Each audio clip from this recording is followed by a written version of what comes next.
Welcome to the Pain Education Podcast. My name is Alex Corey, and as always, I'm joined by Bill Parravano. This podcast is brought to you by the Camella Foundation. Our mission at the Camella Foundation is to relieve pain naturally using osteopathic healing principles.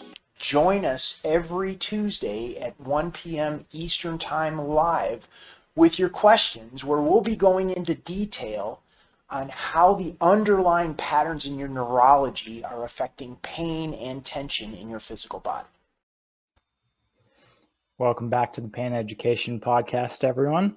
Happy January 10th. And Bill, it's always good to be with you. You said something yesterday which summed it up pretty well for me, which was, it's been a year. It's definitely been a quick 2023 already. How are you doing today? I'm doing good. Yes, this year's been intense. Yeah, lots moving. Hopefully, mostly good. Yes, like project starting. Yeah, got shot out of a cannon. That's what it felt like on.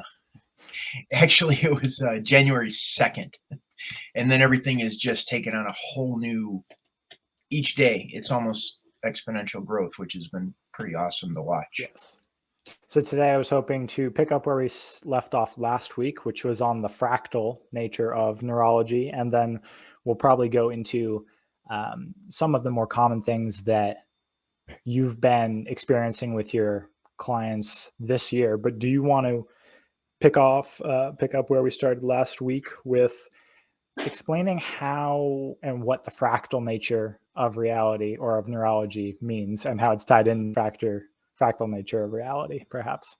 Sure. Well, fractals, for those that aren't familiar, are patterns that exist in nature. And no matter how far you zoom out looking at the fractal or how closely you zoom in looking at the fractal, the pattern is the same.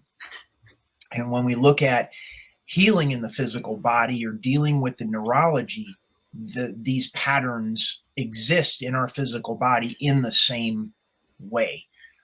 No matter how close we zoom in or how far we zoom out, we're going to see this the same or a very similar pattern that's going on, be it in our lives, be it in our physical body, be it in our emotions, be it in our relationships, business, whatever it is. So we could zoom in or zoom out. We're looking at the same pattern. I think, Alex, we were talking about last week in regards to we have to understand what level of the fractal that we're working on in order to affect the change throughout our entire being. Yes, and that sounds like as above, so below, which is one of the universal laws. Or if you look at a leaf structure or the vein structure of anything in nature, plant structure, it'll always correlate with, a river tributary system. So it's the same patterns at each level of magnification, so to speak. Mm-hmm. Alex, do we, it looks like I'm only on the feed right now. Do you want to come in? Let me swap it back over. How's that? Okay. Yeah. Cool. Okay. Is that what you mean when you mean level of analysis? So the same that you would see on like a leaf and then a tributary, things like that. Is that the same in the human body? Very much so. Yeah. Like if you're looking at, let's say, emotional patterns, you're easy to get upset about things, or you're very impulsive about getting involved in whatever it is, or not involved. That pattern is going to be held in your physical body the very same way you hold it in your mind and in your emotions. How you think about it is how your body will react and respond. How you feel about it will be how your body reacts and responds. So when we begin to talk about fractal patterns, we're looking at how does this pattern show up, not only in our lives by the choices we make or the things that we act upon or don't act upon. It's also showing up in how we think about things, how our emotions, how we feel about things, as well as it's going to hold a manifested physical tension pattern in our body. So I've been going through a couple of different cyclical patterns and just barely starting to discover them that have probably been going on for about 4 years. Once you notice that's happening, is there a way that you know of to trace where it's correlated to in the body? Sure, sure. Well, first, recognizing the pattern. Like, Yes, you got to become aware of the pattern. You don't know what you don't know. You can't begin to straighten up the living room until you turn on the lights. That kind of I thing. like that. That's a perfect analogy. So, first of all, we become aware of a pattern that no longer works for us. The awareness provides the mode for change.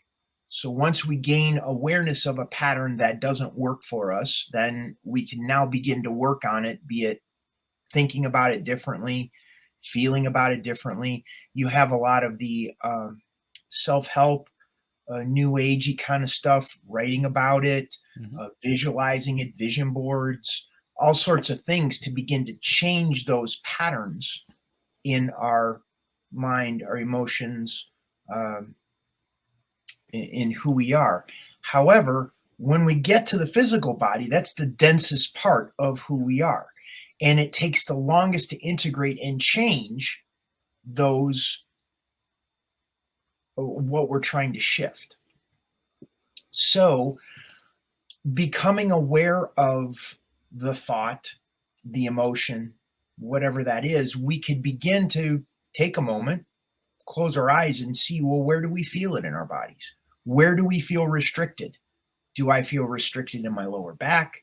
When I have this idea of a choice I'm making, or it's so much easier if I have a specific I example. now, yeah, I'm trying to think of one. Well, Talk, just talking about it theoretically, it yes, really makes it a pain in the butt, um, to to to to work with or to talk about. yes, Because if you have, maybe we can make a hypothetical sure. example, like a example from somebody that you know, or if you don't want to Well, use your own. if yeah, I'll use my own, that's fine. If I feel myself getting um, triggered at potentially asserting overconfidence or something that I think I should know more about and not acknowledging my baseline. So if I feel my ego kicking up when a question, or not even a question, but just someone's talking to me, and I feel like my input would be needed when maybe I'm not the best person for that subject, if I feel that pattern spinning up and sort of my brain starting to fire and get into combative states, that is probably an everyday thing for me. And I also have a number of issues in my body. How would I start to, when I feel myself getting like my sympathetic nervous system starts firing and going into a combative state, um, if I don't diffuse it quickly enough, how would I start to correlate potential issues, recurring issues, or tension patterns in my body to when that pattern starts firing and I feel it? Mhm. Something like that. Sure. The big thing, and I got this from primitive skills classes that I've been through, and they call them pressure releases in tracks.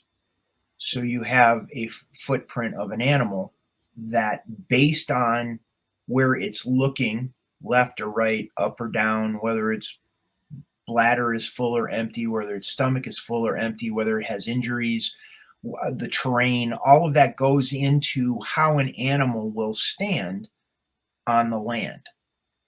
And based on the pressure or tension in the foot or in the paw, Mm. will dictate certain nuances in the print as to what direction the animal is going. If you're tracking an animal through the landscape and you lose a print or you lose a track, it's like, okay, they're going, I got this track, I got the next track, I got the next track. All of a sudden, I can't find the next track. We don't continue going forward to try to figure out the solution. We have to Mm. go back maybe a track or two to look at the direction of travel or the speed or the pressure releases in the paw print to determine where we go next. What is the follow-up for that? The very same thing could be said for the situation we find ourselves in. It's not to push forward and figure out, well, how do we fix it once it's already gone off the rails? We got to track it back to, an ounce of prevention is worth a pound of cure. Okay. So the more we increase the awareness in our lives, paying attention to these patterns, and talk about when the tension started building up, then we can find a little nexus, a little place where all of a sudden it started expanding, that we can address it at that point. But we almost do it, and this is so interesting how I've seen we start functioning and healing in the physical body. And this is trauma. This is how trauma shows up in the physical body. We have to recognize and be present with what level we're working at the time. The more present we can get with it, we can shift what happens in the past and in the future simultaneously by being more present with what's going on in the physical body. So in your situation, my question would be, well, when did you first become aware of this tension building up? What was the scenario? Was it a meeting you were immediately in? Was it when someone asked you a question? Was it leading up to the meeting? Like, where did you become aware of? You see what I'm talking about? Yeah. Okay. So now we're stepping it back. Instead of moving forward and trying to figure out, well, how do we diffuse it after it's already blown up and you have a full-blown sympathetic response to the situation or scenario? We're backing it up. And now I'm asking you questions to think back. The meeting, the conversation, the situation, the drive, the phone call, the email, the text, like what happened back in the process that all of a sudden it's like it started amping up in your neurology. That's the high leverage point. But we don't fix it moving forward. We fix it by going back and get to that point to become aware of the pattern, because at the point when you can become aware of the pattern, that is where we can be present with the pattern to shift the neurology so everything's different going forward. As you were describing that, I was trying to think of when I first started actually becoming aware and I could feel the gears start turning. And for the situation I described with sort of the combative mental processes firing up, in that example, it was probably maybe a year ago whenever I first started tapering caffeine, or trying to taper caffeine a little down. And I also started doing daily reviews, Joe Dispenza, evening meditation stuff, where you look at yourself through another person's perspective in a very parasympathetic state. So first step, I had to bring my neurology back down and my heart rate and get in a calm position in a parasympathetic state. And then as I started looking at my day objectively, it was pretty obvious to see it would be mid-conversation. So I'm pretty good going into something, but then it would be basically whenever someone asked a question about, since I work with nutrition and metabolism a lot, there are so many frameworks within that. So whenever someone goes, well, what about this?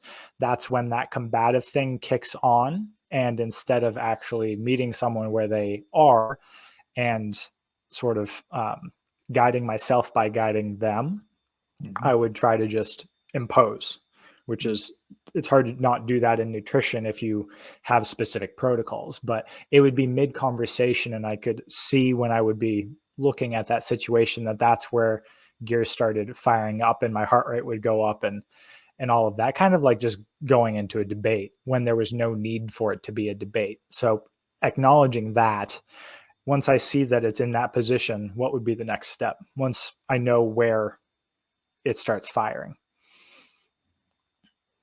I'd go back. Okay. We got to go back, because in order for that to fire and be like an inflammatory situation, Yeah. we have to have a baseline that we're running at that would provide the foundation for the inflammatory Gotcha. thing to push off of. So my piece that I would look at is, how can I recognize the tension that develops in my own neurology? How can I begin to diffuse that tension in my own neurology on a baseline? So, if the baseline, let's say, is at a 5, Yes. 1 to 10, baseline's at a 5, and we work over the next several weeks of diffusing the tension pattern in your physical body to get it down to a 3. Now you go back into that same situation, and it's not going to be nearly as inflammatory, because I'm coming from a place where I may not really care. It the more we can diffuse the tension, and what you were talking about baseline a minute ago is a big part of that. Yeah. We have a more of a baseline that we're functioning, where we're not upset, and we're hanging around people that we like to hang around, and we're not getting in arguments, and things are pretty calm and mellow. Then we can begin isolating these triggers, Yep. these things in our life that are causing us to be charged. It's a charged situation or scenario that we can isolate it, and it's so much easier to work on a piece of something than the whole of something. And that goes back to the fractal conversation. Yes. If we're trying to deal with the whole problem, then we're not on the right level of the fractal to zero in on what we can effectively change in the neurology. This stuff is, if it's not making sense, It's making sense. Yeah. So I'm thinking about my day as you're describing it, and sort of part of the piece of the evening meditation is, where did you act in a limited way? So it's easy enough to, your subconscious is real good at keeping track of your sure. actions on a day to day. I mean, the thing that it does the best is judge, basically. So it's pretty easy to see, yeah, I probably could have handled that better. So my daily task has been, how long into my day can I go before I act in a limited way, before I'm not holding myself to my own ideal as to how I would respond in a calm and collective and open listening way. So Sure. it's been interesting tracking in my body what um, what tension patterns are persistent that I only notice when I get myself back into that parasympathetic state. And that one I mentioned to you is hip. This hip comes back, that's persistent. But the other ones are very based off of how charged I am. Like baseline morning. So I wake up within a half hour after I drink some water.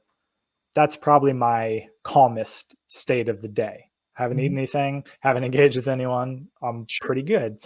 So then it's sort of just tracking where I feel myself starting to slip off, or when a pattern comes back, when I start to feel something. Mhm. Is that a good way to approach that? Just kind of keep a persistent record throughout your day? Yes. Yeah, that's a real good way of doing it. I usually, um, although Christina, Mm-hmm. and she's a great mirror for me Oh yeah. when when shit goes south and things, because a relationship is an amazing baseline for how you're doing.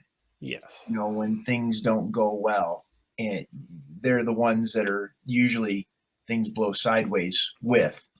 And having that type of feedback, having that type of mirror to hold up to be like, oh, well, that was the part, and I need to track that one back to figure out how to zero in Mm-hmm. on what I need to work on and work with. Because there's some times that I wake up and my baseline is off. Yeah.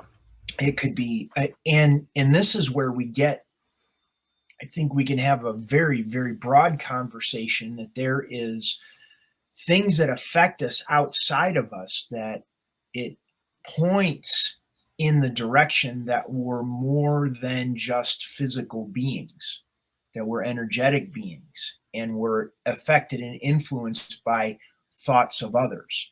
We're affected and influenced by, you know, tides and the motion of the planets and storms and all sorts of stuff. And when people think, oh, that's too woo-woo, that's out there, well, think about it. You have people complaining about their joints because a storm's coming in. Right. And, you know, it's like, okay, well, that's not touching you. That's not anything you can see or feel or touch, yet it's affecting physically how you feel. Well, that sure as well can affect what's going on in your physical body, and your physical body is attached to your mind, your emotions, and all that kind of stuff. So there's an idea in society that things need to be compartmentalized, and it just doesn't work that way. And people who try to work that way are finding, as we move forward in the direction that we're going in the world, that they're going to be struggling more and more and more, because there's a disconnect of being able to integrate different parts of themselves in order to find a congruence in how they live their life. Yeah, that's a good point. If you're in alignment or not. So if your words and actions are holding with what your own ideal of yourself. And yeah, people feel that pretty quickly. I mean, that's exactly what I'm doing in the evening review is, did what I say, the way I said it, my interactions, my relationships match up with what I said I wanted to become or who I wanted to become at the beginning of the day, basically. And it becomes very obvious.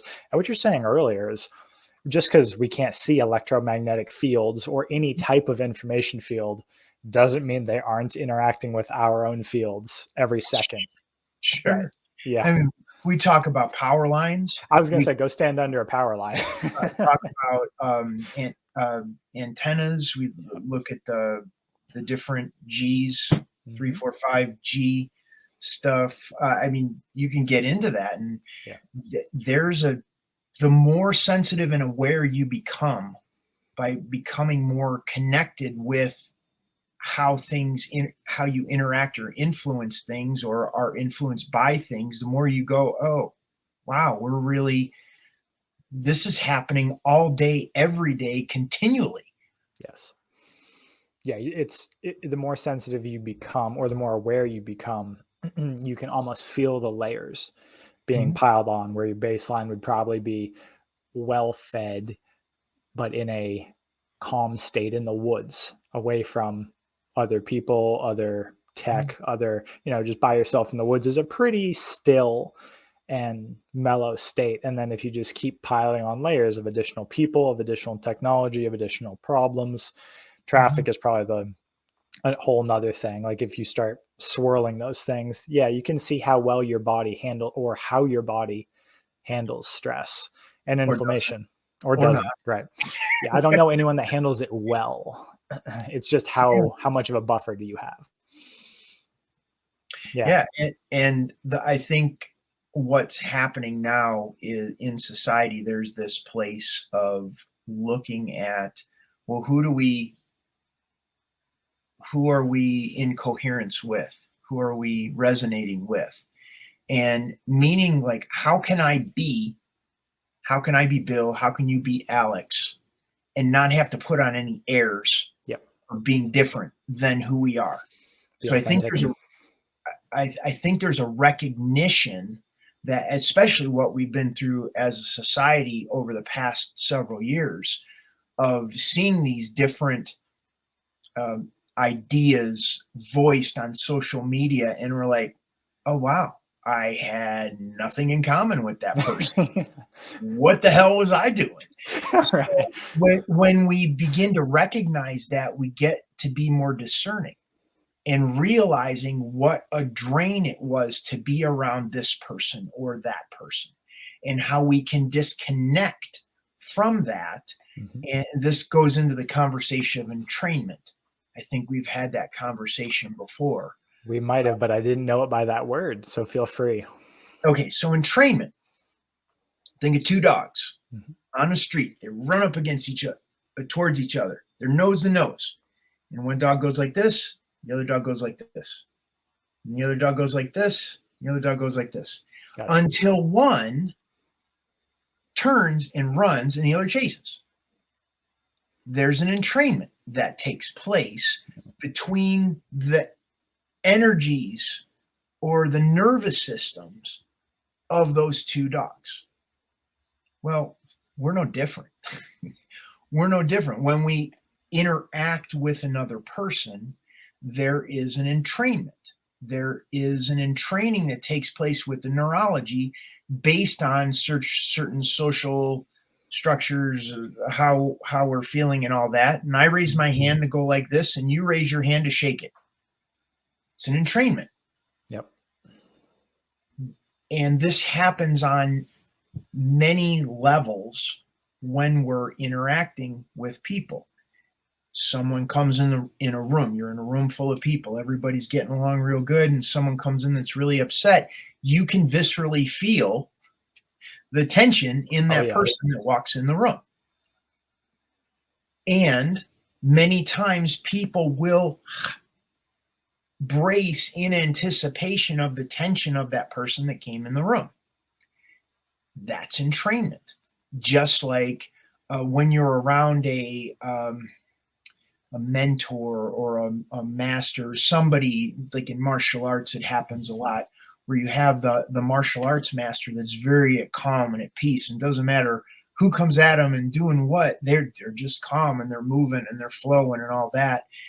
That relaxes the tension in the other opponent. There's an entrainment that takes place that when a person attacks a person that's more relaxed, the person that attacks is going to, their nervous system is going to get relaxed because of the concept of entrainment that takes place within neurology. So you can control that interaction. I can control the interaction. This goes back to your situation you were talking before. Yes. It's not a bad thing to get excited or to get relaxed if you're in control of that interaction. There's some people that I can interact with as a way of exciting their nervous system to get them motivated to do something. They will entrain with the words that I say or what I might do that to motivate them to action. The same way I could calm myself down so they get more relaxed. And so I'm like the switch in the interaction that allows them to experience a different state of being that they wouldn't be able to feel otherwise without that concept of entrainment. That was a great description. I will look at interactions in a slightly different way because of that. Would you say those are mirror neurons firing? So attempting to mimic or experience what the person on the other side of you is doing? Like, why does your neurology function like that, do you think? I think it's very much if we look at like tuning forks, same concept. Just trying to find resonance? Well, yeah, it's a resonance. Or crystal bowls. Yeah. You do the thing on the crystal bowl and it radiates out. It's a frequency. That's why when people play certain types of classical music, it calms everybody down. They feel at peace. That's why they beat drums of war to get people amped up to go to fight. I mean, if you look at it, these are universal principles that apply across society. We just don't look at it. We don't connect it because there's so much of our society has been compartmentalized. They're looking for the double-blind, peer-reviewed study as to why this makes sense without using a stepping back and looking at the patterns that are going on and how they say common sense, but I don't know if common sense is the right term to use if it's not very common. We Right. have to look at it objectively and look at it as what we can see in nature, what we can see in society, and then look at these patterns in a way and make sense of them instead of looking to something that is written in a book or otherwise that would make it make sense for us. Right. Well, the book part is a great foundation. So the reason I love archetypes and archetypal metaphors so much is because it's always based on, you have to understand what prior people have found, their context of thinking, to be able to integrate and evolve it and bring it forward. So that's the concept of diving down into the depths to rescue your father. You bring it up and then you form it into yourself and move forward. As in, you have to integrate the old knowledge and figure out where people were coming from who came before you can integrate and evolve and move forward. That's why I like that so much. Yeah, and if I was misinterpreted with No, you're good. that the information in books can be very valuable, but what Mhm. ends up happening is it's like people will be stuck at looking at the GPS on their phone or looking at the map, and they run right into the tree that's in front of them. And Right. it's like, oh, but the tree wasn't on the map. The tree wasn't in the GPS. So we need to have that both focused tunnel vision and wide Mhm. angle vision at the same time. Right. Is that have we talked about that? Tunnel No, vision? but it sounds like a holistic model of reality. So that's where the expression the map isn't the world or the model isn't Sure. reality. It's why models don't work all that well sometimes, because it's almost impossible to model reality and predict accurately, because Sure. the present moment is very unpredictable, It which is the fun seems to be. part. It Seems seems to be. Um, we got some people that were chiming in on oh, I didn't even see that. comments. Yeah, so forgive us. Alex and I are learning the dance with all this stuff. We've recently re-resurrected the Pain Education podcast, a little bit different format, um, and we're getting all of that.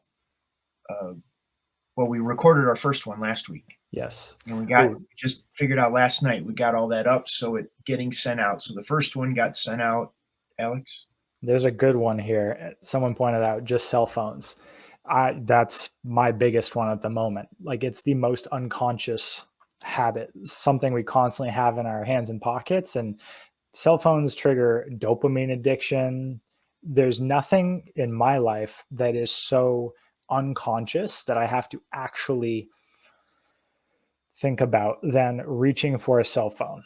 It's Mhm, I turn my ringer back on, mhm, because even as obnoxious as it is, if it's not on, I will constantly look every probably minute and a half to see if there's something I need to check. So I turn the ringer back on, even though I hate that, because it's bad.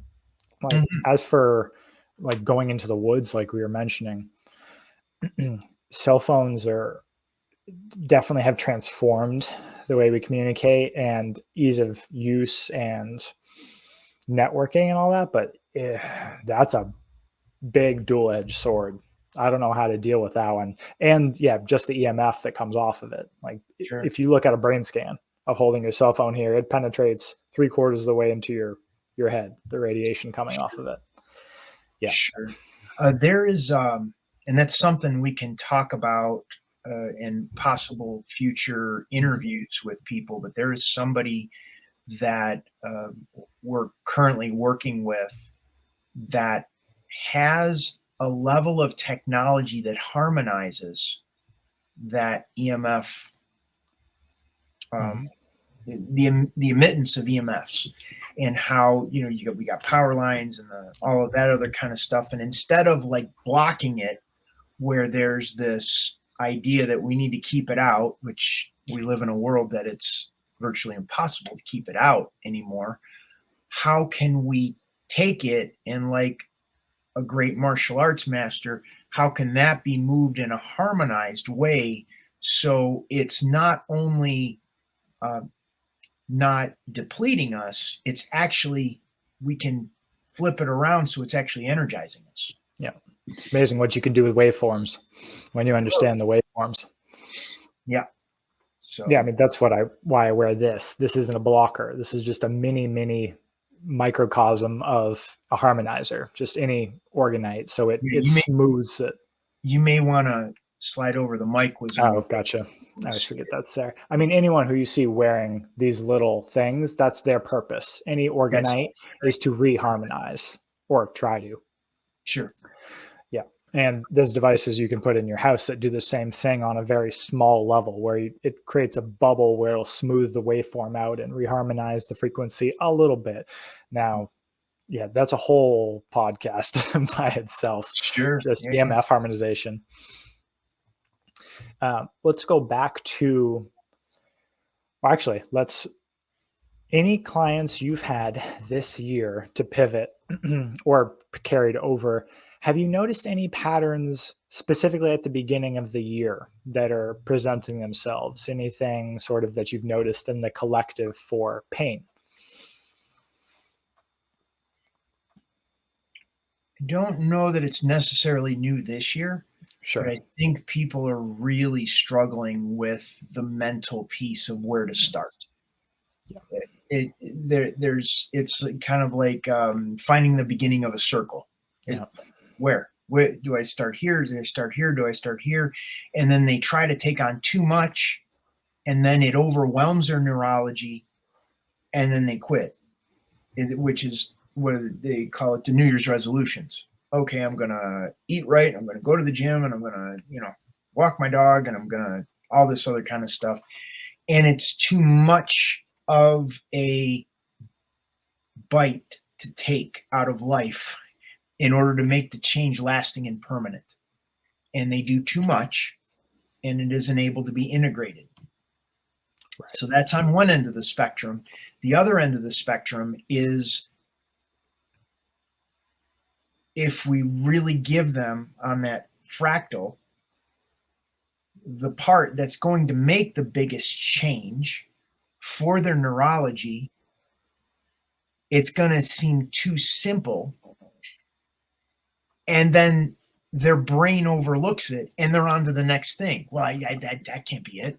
That's me. Yep. But I'm just saying that's a pattern that I see. So I work with people with knee pain on a daily. And there was a guy I spoke with the beginning of for last week. Where are we? Mm-hmm. Yeah, last week. And he was all gung-ho, like, this is great. I want to sign up for the program, and I want to do this. And I said, okay, slow down, because this is the pattern you're trying to jump in and change too much. You're going to sign up for the program. You're not going to be ready. Then the program isn't going to be what you think it is, because whatever you're making up in your mind right now. Yeah. And then you'll end up quitting the program because you aren't fully committed to doing it. So then I was like, okay, take a day or so, think about it, then join the program, and then we'll get started. So then he continues to send me emails asking me more questions, because now his brain that knows there's change that will take place is wanting to know more. It's trying to make a logical, rational understanding of everything he heard on the call. Mm-hmm. So I'll get questions like, well, where did you study? What are your credentials? They'll go down the big laundry list of those things, needing some sort of reassurance that what they felt speaking to me is somehow going to be justified by letters after my name or something along those lines. So you can see the self-sabotage going into play. So he keeps calling for or emailing for more information, asking me questions, and I'm answering the questions the best I can without him joining the program. Mm-hmm. I could tell people how to swim all day long, but until they get in the water, I'm not going to be able to tell them more. I'm going to say, well, the water's wet. It may be kind of cold. They want to wear swimming trunks. You know, they Yeah. want to bring a towel. They're going to have goggles, maybe have flippers, you know, flip flops. Like Yeah. I can tell them all the things that they're going to need, but I can only tell them so much, which is why I offer like a 15-minute free consult to see if it's even a fit. And if we can't cover it in 15 minutes, then you're not a fit for the program. It's Right. just, that's just how it is. There will be people that, and this goes into boundary issues and all sorts of other neurological things that people never had support with in their families growing up. And now they're dysfunctional as adults and they're trying to figure out how to get help, but they don't trust themselves and they overthink things and they act too soon or they freeze and don't act enough, you know, so they're trying to find the balance in all of it. And really you gotta start, then you gotta stick with it and you see how you can measure your progress. This is that piece that I was telling you about, the backtracking. Yes. We got to get to a doable amount that we can implement easily. Because if I implement 3 easy things today, 3 more easy things tomorrow, 3 more easy things the day after that, now at the end of the month, I've had, was it 900? 900 easy things that I've implemented. As opposed to if I give you 900 easy things today, right, you're going to forget about them. And you're progressive overload of habits, basically. Yeah. So it's the same concept, very small. And actually, I was just talking about this morning in one of my other group calls. It was James Clear's 1% Better. And James Clear is the habit dude. Atomic Habits is the book. And there's a really nice graph in there. I'll put it on the screen for the full broadcast. And it's just a nice little inflection curve with 1% better. And you do that for 30 days, and you don't see any real change. And then at 30 days, exponential curve up. Like you don't feel the benefits of that. It's where the compound interest starts ticking, basically, at habit changes. Once you've gotten past the 3-week point, 30 days, you start feeling like large leaps and bounds. But 1% better, the small thing every day is the consistency is always more than almost anything else. Like this goes for fitness routines. People are always asking what the best thing is, and the answer is always the thing you'll actually do every day. You actually do. And allow for the pivot, allow for the switch in direction. And that's where people in pain, they're like, okay, what exercises do I do to strengthen my legs? Well, what if it isn't exercises? Right. What if exercises make your knee pain worse? Now what are you going to do? Oh, but they don't have a pivot. There isn't a flexibility built into the direction that they're going to understand how to go in a direction that's sustainable, that will continue that exponential growth. Right. So, and the compounding interest thing, that is a great example. And if people look up 30-day compounding interest, like the choice between getting, $10,000 a day or doubling a penny, doubled every day for 30 days, like which one is more? And you think, well, the penny can't be that much because I know I'll have $300,000 at the end of the month with $10,000 a day. A penny doubled a day is like more than $11 million at the end of the month. It's crazy. I think it was Ben Franklin. I think it was him. Called it like the ninth wonder of the world, compounding interest. Like, imagine if you. I always think about this. Imagine if you started something 10 years ago, and you're like, I'm going to do this every day for 10 years. If you like invested something incredibly small, started a routine on health or pain reduction or literally anything, and you did it every day for 10 years, those things make massive life changes. Just the small thing you do every day, meditation, like the control and awareness you'll have over every facet of your life if you just do like 5 minutes every day is pretty incredible. Yeah. So I know from, Lloyd pointed out flow states. let's see. Did you meet Lloyd yet? I have not yet met Lloyd.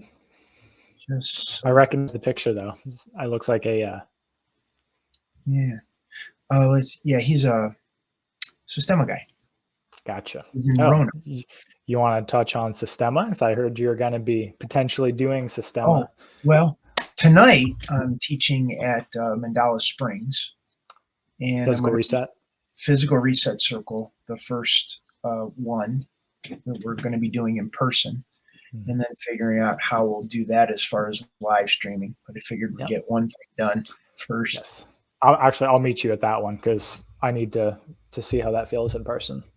Okay. So we're doing that tonight at 4:30, I think, at Mandala. Anyone in Western North Carolina area, this is in Barnardsville at Mandala Springs if you're interested in coming. Yes. That's an every week thing. Yes.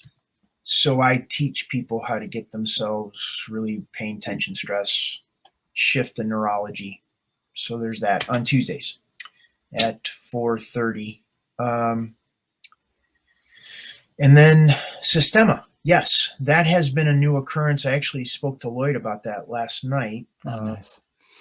Because he visited over the Christmas break and had gotten some sort of hit that I would be teaching, or there was something Lloyd was talking about because I stepped away from it a few years ago. Mm-hmm. And anyhow, you were there, all of these things started falling into place about me teaching again here locally. So that's going to happen. Can you describe Systema for people listening who have no idea what it is? Yeah, Systema is a Russian martial art, and it is a healing art disguised as a martial art. That's the best way I could describe it. And you learn the principles of breathing, movement, and relaxation, and dissipating your own fear in your body, in your neurology. And the more you dissipate your own fear, the easier it is to see the tension or fear in other people, in your opponent. So if anybody were to, confront you, you're intuitively led to touch or strike an area of your opponent, which relaxes their tension and collapses their structure. Now, that is a way oversimplification of what it is, and there's a lot of levels, but it's very much a neurological re-education approach to retraining the body's tension patterns and to respond differently to stress. When you say respond differently, do you mean sort of become more aware that it's happening within you and able to not let it cascade? Or what do you mean by respond to stress differently? Well, stress is like energy that builds up in us, and we can use breathing, posture, movement to dissipate that stress. We can use that same understanding of these tension patterns that develop within us to defend ourselves if need be. Yeah. Did I answer your question? I apologize. Yeah. Well, basically, it sounded like just an abundance of excess energy, or, I guess that is exactly what stress is, right? So if you think about the pituitary adrenal pathway, it's basically you notice something in your environment, your body floods you with cortisol, norepinephrine, adrenaline, all your adaptive hormones, which will pull fuel out of your cells and dump it in your bloodstream for immediate action. So that would make sense. Yeah, you have an abundance of immediately available energy that needs something to do, basically.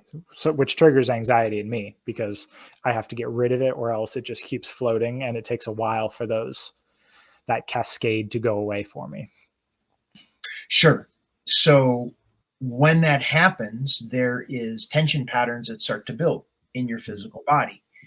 And with Systema, you can use striking as a way of dissipating that tension or interrupting that tension pattern that will allow you to work with those physiological reactions more effectively. Do the tension patterns that build have you been able to track where a tension pattern is located in the physical body and correlate it to some general trigger? Does that make sense? Like the body has meridian systems. Do some things show up in different places in the body on some sort of pattern across everyone? Are there any general tension patterns that people store in very specific places? Does that question make sense? Sure. There's a lot of fear and self-pity in our solar plexus. Exactly like that. Interesting. Yeah. And you like a person will be, they'll, brace for a punch. And when you're braced for a punch, your ability to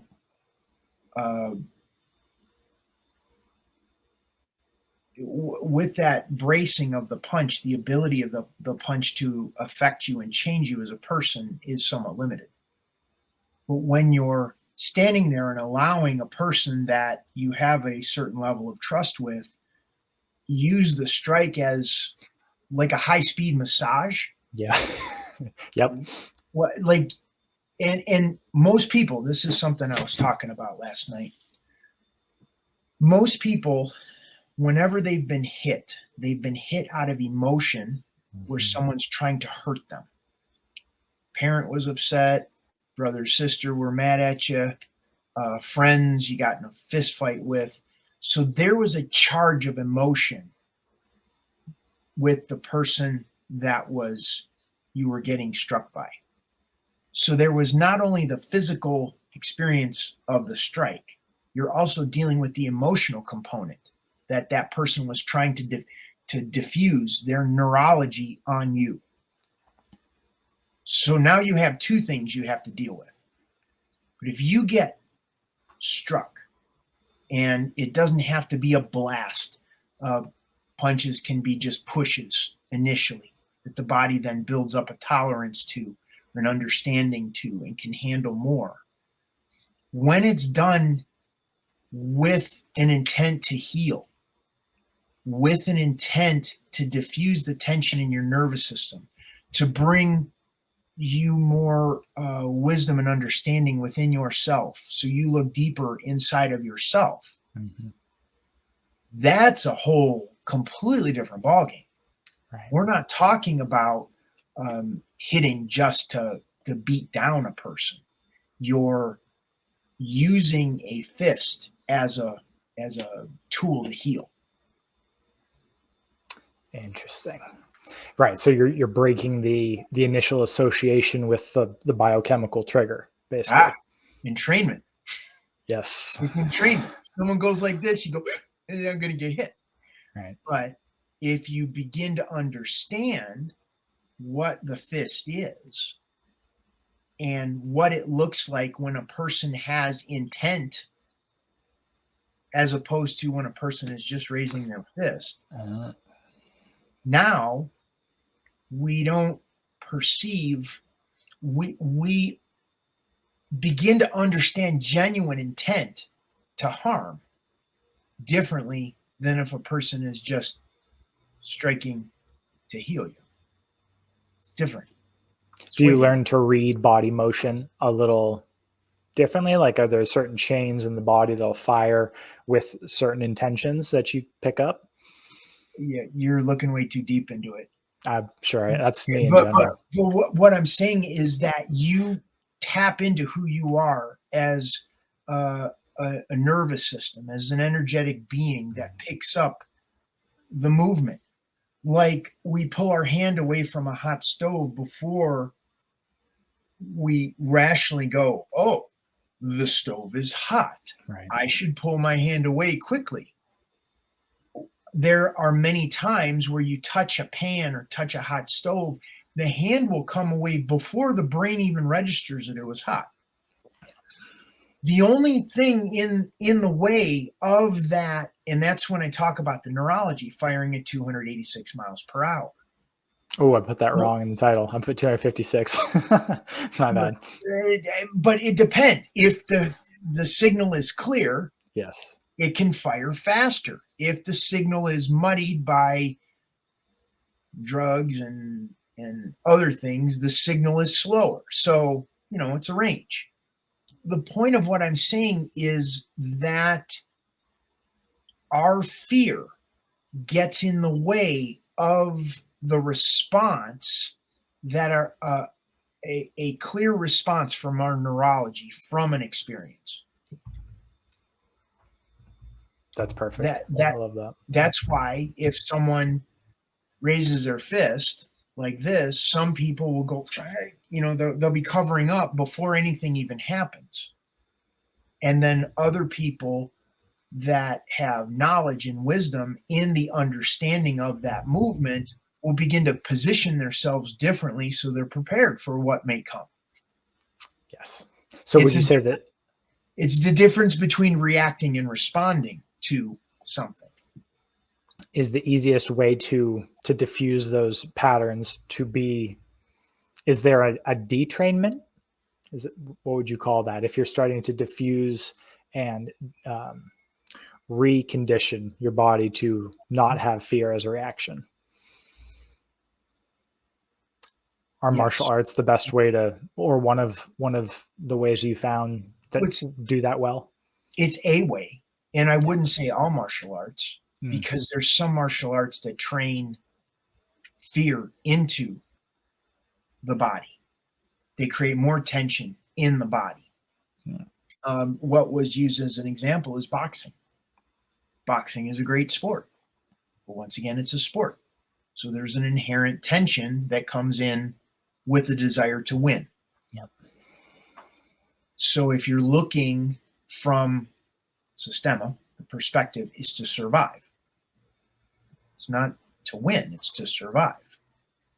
And when our focus is on survival, we're going to find the shortest distance between where we're at and where we need to go to survive. Mm-hmm. With an inherent sport like boxing, and we're building that tension into the neurology to respond faster and punch harder and all that kind of stuff, Mm-hmm. it creates an inherent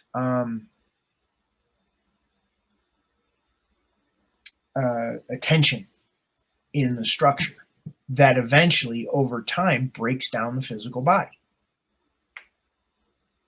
So if I hit with tension, if I'm hitting a heavy bag, other people with tension, that tension will go back into me. Whereas if I'm hitting with relaxation, the energy of that strike goes into the other person. Yeah, I can feel that whenever I'm doing that incorrectly. You feel that ripple, and you will get fatigued I get fatigued incredibly quickly, right? Because Sure. the tension's going right back into me. Sure. That was a great explanation.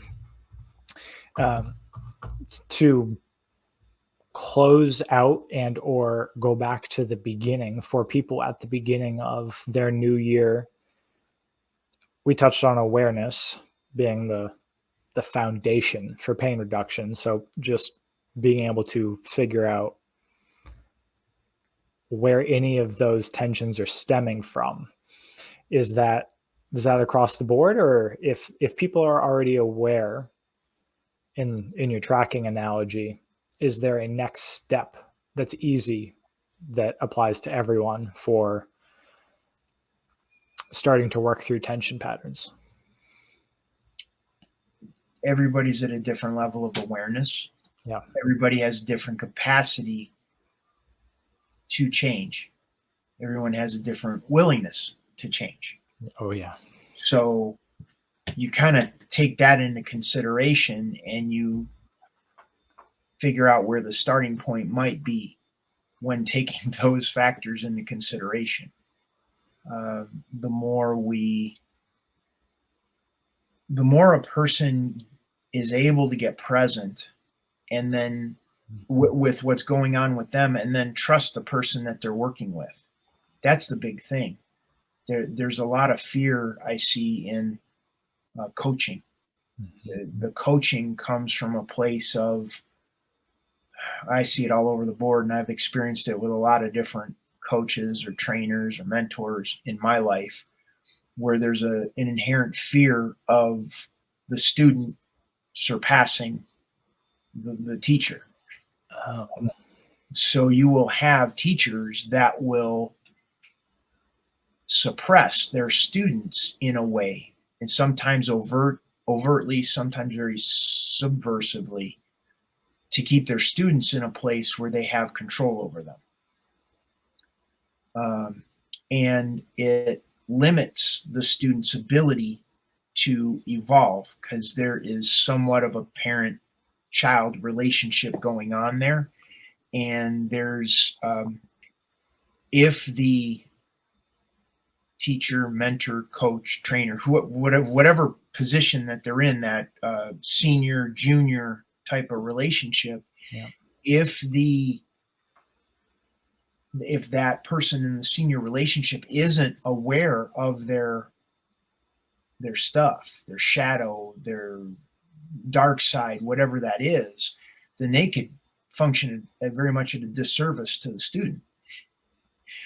And many people don't even know how to function in a mentor student type of relationship if they don't have that oppressive feeling over the Right. top of them. So I mean, there's so many layers and levels of how to have that conversation and how to begin, and you got to find somebody that is willing to have this level of open conversation to figure out, well, where your beginning of the circle is. Yeah.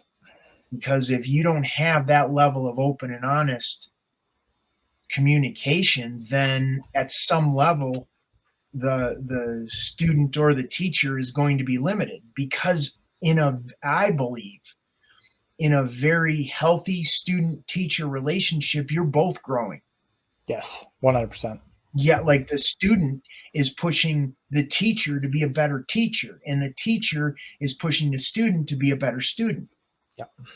And that's where we don't have those aren't very common in terms of that.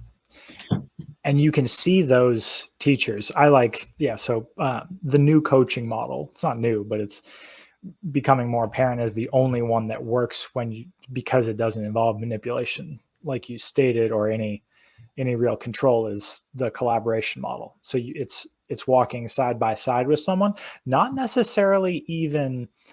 So instead of the sort of the expert client role, it's more of a collaboration role where there's almost no like statements. Even if you're in a coaching conversation with someone employing it, there's a whole bunch of semi-annoying probing questions, because I have to do this in my coaching. It's mostly questions and seeing.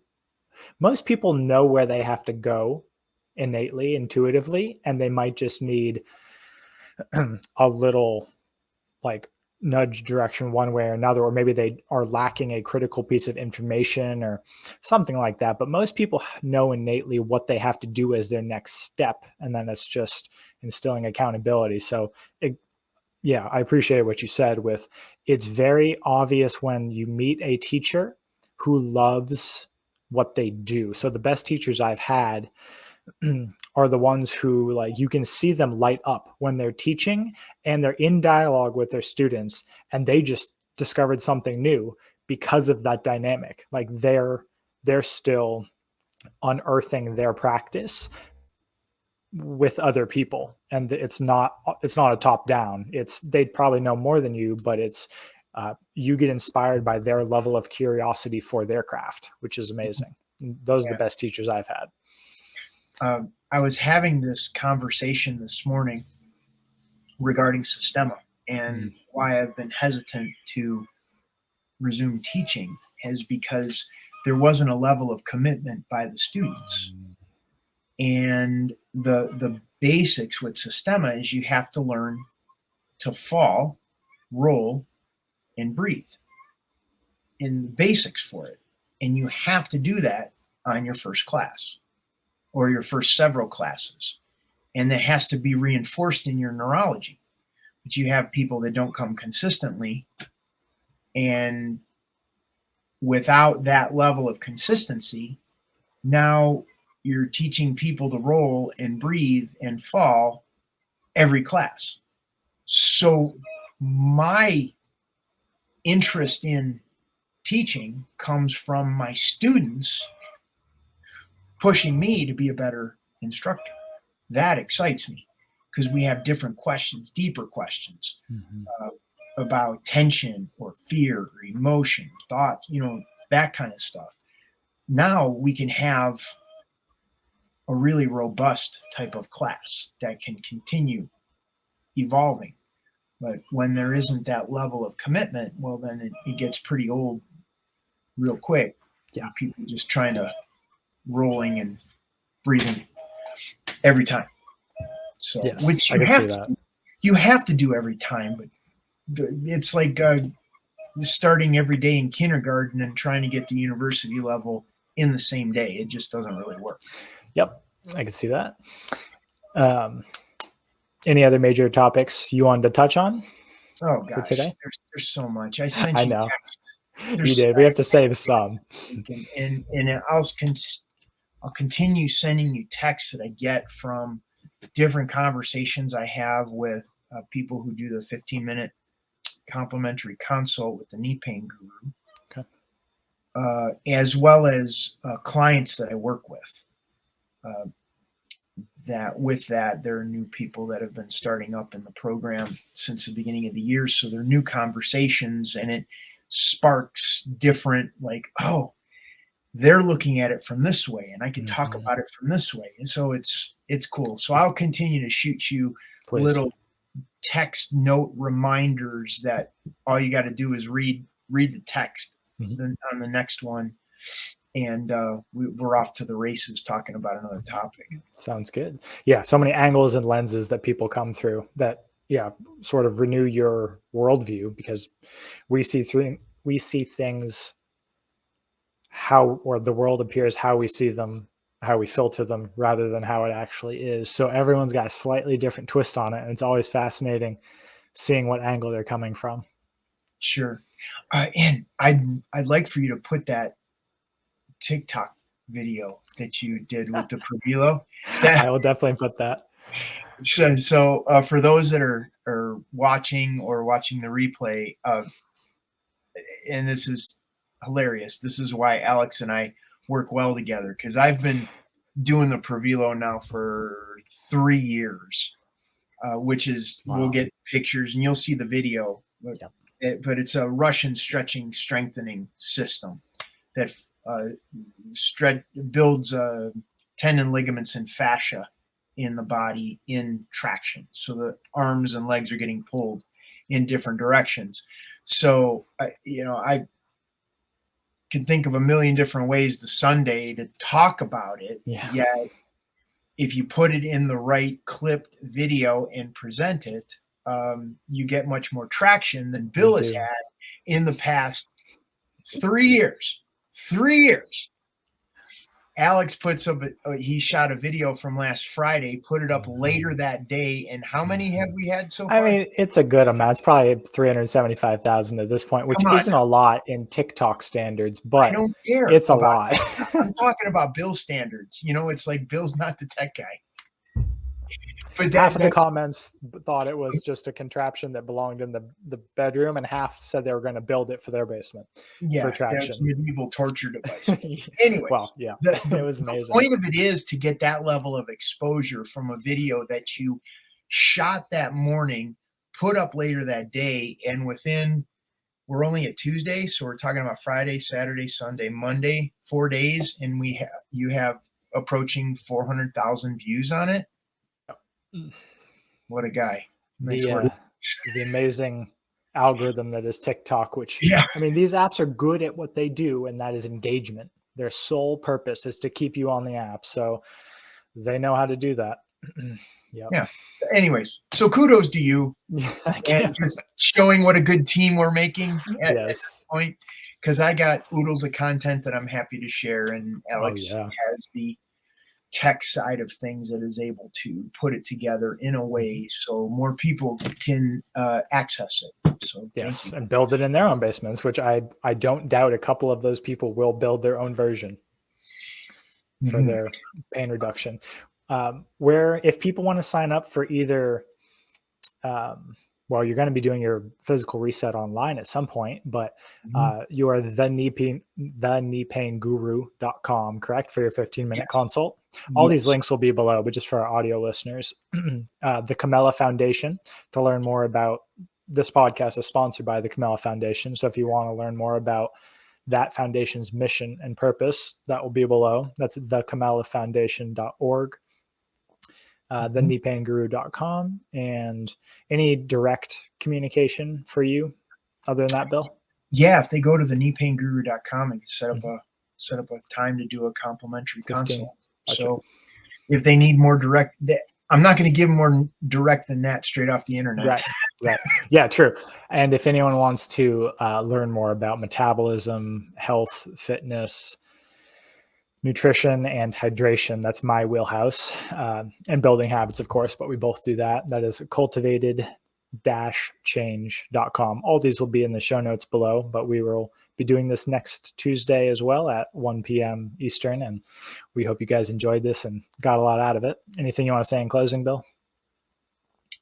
Yeah, we're developing our system here, so bear with us. I know we Yes. got some people that put some comments in there, and we will look to figure out what is the right format as we work out the kinks. Alex and I will huddle after this and figure Yes. out how we can change things going forward, do a little bit of track and back. Yep. And but I just this has been fun, Alex. Oh, I yeah. I love this. Sharon, and we hope to get guests in the future. Yep. And I'm just super jazzed about how this is all unfolding here this year. How 2023 started is I have a feeling it's going to continue being a rocket ship. So Yes. it's going to be a crazy year.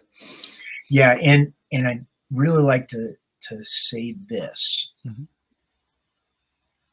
What Alex and I are talking about, and the people that this show will resonate with, it's really important you reach out for help. Mm.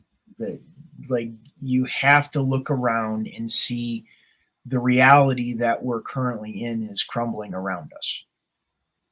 That's the reality. So there's a new reality that's developing, and it's through understanding your neurology on a deeper level. So everything we're talking about here is going to be very, very applicable. So if you do need help and support, I would encourage you to reach out to Alex or I, because we have a tremendous network of support behind us, that it may not be us that can help you, but other people that in our network that would be able to help and support you. I saw depression go by. Yeah. First one. And Yep. one of the things, people are in their lives that are stuck and they're frustrated, and it's like nothing that they've done before previously in their life is even remotely close to touching what they're challenged with. Not your conventional doctors or psychology or physical therapists, massage therapists, and across the board. So there is a new reality that is emerging that is going to be supported by people who don't necessarily have a bunch of letters after their name, who haven't had a bunch of education in the conventional sense, that education has come from a lot of life experiences. So Yes. we're here. Well said. And with that, thanks for joining us, everyone. And we will see you next week at 1 p.m. Eastern. Thanks, everybody. Bye. Thanks, Bill.